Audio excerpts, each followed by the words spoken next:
appreciate it. This is something my two sisters and I wanted to do for my mom on her 90th birthday, and I have prepared a few brief remarks.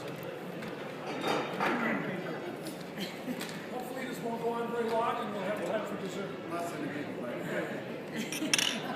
The first thing I wanted to mention is some people, in particular my two cousins, Gloria and Frank, came from far away, Houston and Dallas, so I really, really appreciate that they came. And what this is going to be is, I never saw this, but they say that there was an old TV show called This Is Your Life. And a few years ago when my uncle Frank turned 90, maybe it was for the 80s. 80s. Yeah, 80. My Aunt Gloria did a marvelous work. She wrote an entire biography. And this is going to be a very, very brief attempt to imitate that, but it's not even going to be anywhere near it, because that was the inspiration. So, Mommy Annette, this is your life. For those of you who don't know, she was born on this day, May 19th, 1924, 90 years ago today, here in Mexico City. Her father, Frank Meckel Sr., he was originally from Chicago, and he came down to Mexico to work with electrical things, power lines, and electricity and so forth. And he really liked it down here.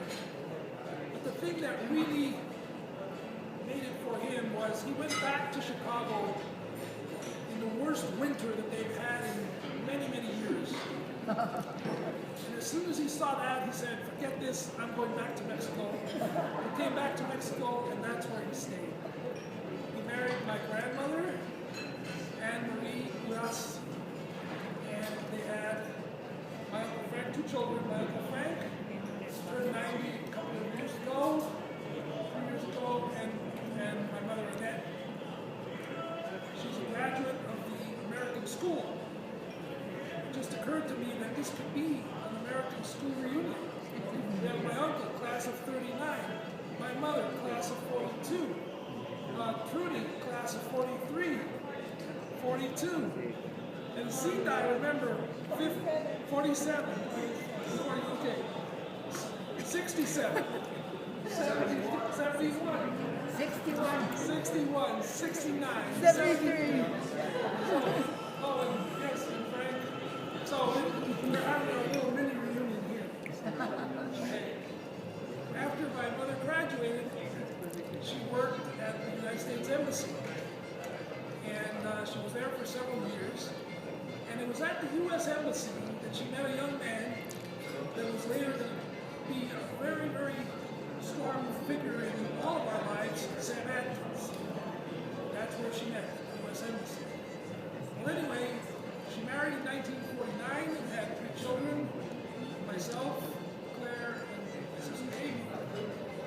And then, as sometimes things happen, things took a turn for the worse, and in 1959, she found herself a single mother with children 9, 7, and 3, and a lot of debt. We were in the American school, and they were going to ask us to leave because my mother owed a lot of money in tuition. But she knew one thing.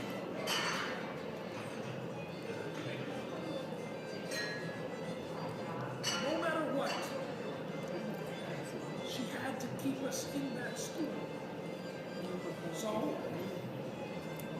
she went to the superintendent and said, I will work here and take my pay and put it to the past tuition.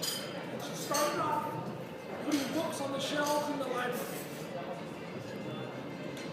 And slowly she worked her way up. She ran the buses for many years. She then became director of fundraising.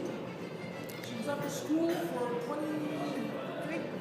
23 years. At the end, she was director of fundraising for the she was doing such a good job that the U.S. State Department sent her to South America on several trips to teach American students in Latin America how to do good fundraising. Okay? Well, I went off to college. Let me tell you a little bit about life when I was in school and high school. One of the things that I remember the most was my mother's love of theater and everything to do with oratory contests. So if there was ever an oratory contest in school, there was no question, I had to enter. No, I'm too embarrassed, I'm too shy. Absolutely not, you enter. Same for my sisters. All oratory contests. Okay, the plays, everything like that. By the way, let me mention that in addition to her job at school, she was carrying on several other jobs at the same time. She worked at the Centro. She didn't have a car, she had to take public transportation, take buses, take taxis. If you ever look at the Popeye cartoons, she translated all the English into the subtitles. That was her job at the Centro. She worked doing English to Spanish and Spanish to English translation. She worked as a reporter for the news. Okay? She was a translator for the Olympics, the 68 Olympics. Something that I forgot in her early career. Does anybody know what the first movie of Maria Felix was? Unión de las Ánimas? Jorge Negrete. My mother was in that movie. She was an extra. And I'll never forget the time. You know, for many years you couldn't get it. Now, of course, everything is on video. And we finally found the video. I showed it to my mother. And there she is in the big ballroom dance scene, dancing in the ball. So, wow, I'm going to get the movie to watch it. The thing that she taught us was the value of hard work. And never give up. And honesty. And, you know, it wasn't enough to say you have to get good grades. I was, you know, luckier than most. You know, my sister Claire always tells me the story about how I never had to study in French because I would just look at the words once and I knew them, and she would have to kill herself studying. So I was kind of, you know, I would have like an English term paper from Mrs. Sheridan, and I would start the day before. This was supposed to be something that would take the whole semester, and I would start it the day before. And at 10 o'clock at night, I would finish it, and I would give it to my mother, and she would stay up until 3 in the morning typing it. Yeah.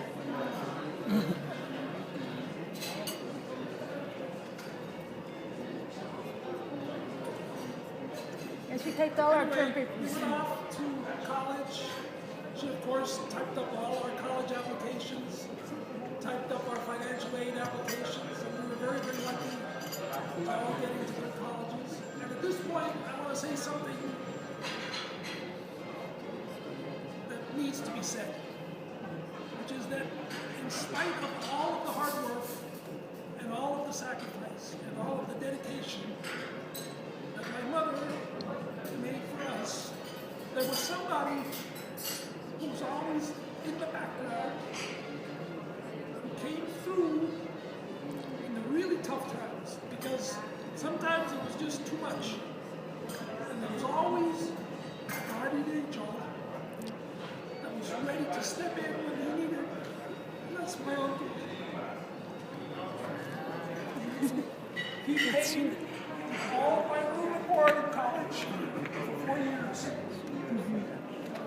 I remember he would come when it was our birthdays. He would take out 1,000 pesos and he would give it to each of us for our birthdays every year. That meant a lot. So everything that I'm saying about my mother, I can say for my uncle as well. He was there when we needed him. So thank you, Uncle Frank.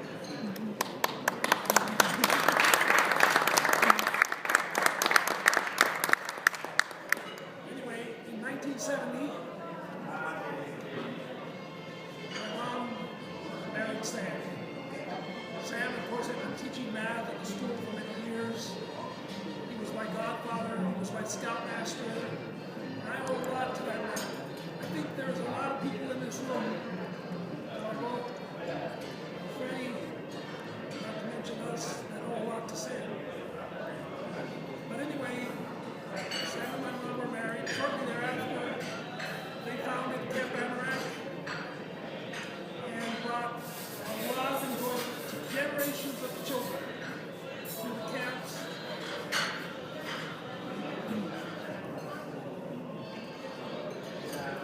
You see where I missed. Theater workshop. My mother was a founding member of Theater Workshop. So she was in many, many plays over the years, the 60s and the 70s. She was a camp nurse at Camp Maya. And you know something about Sam? Sam was the hero. He was the one that always got all the praise from the parents for what a great job he was doing with all the scouts and the children and everything. But what not very many people know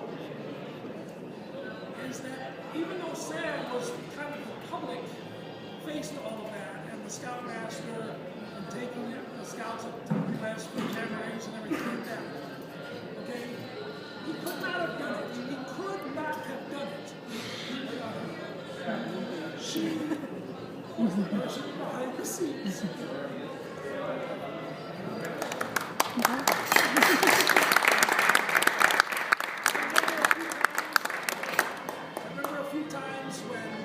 We would be out at camp and something would happen and we would either run out of food and there were no cell phones at the time.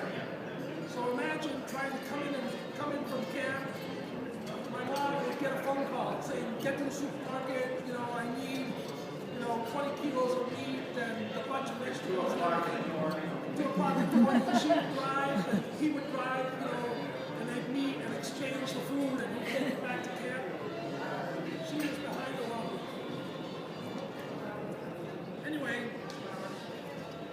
I don't want to drag this out too long, but I do want to say that there are at least 3 nonagenarians in this group here. My mom, my uncle, my aunt, who made it to the age of 90. And my dad. I imagine, well, it's of course not polite to say too much about people's ages, but I consider it a triumph for my mom to have made it to this. And, we will not see a generation like theirs again. So, once again, on behalf of myself and my sisters, Claire and Amy, thank you so much for coming, and we salute and respect all of you.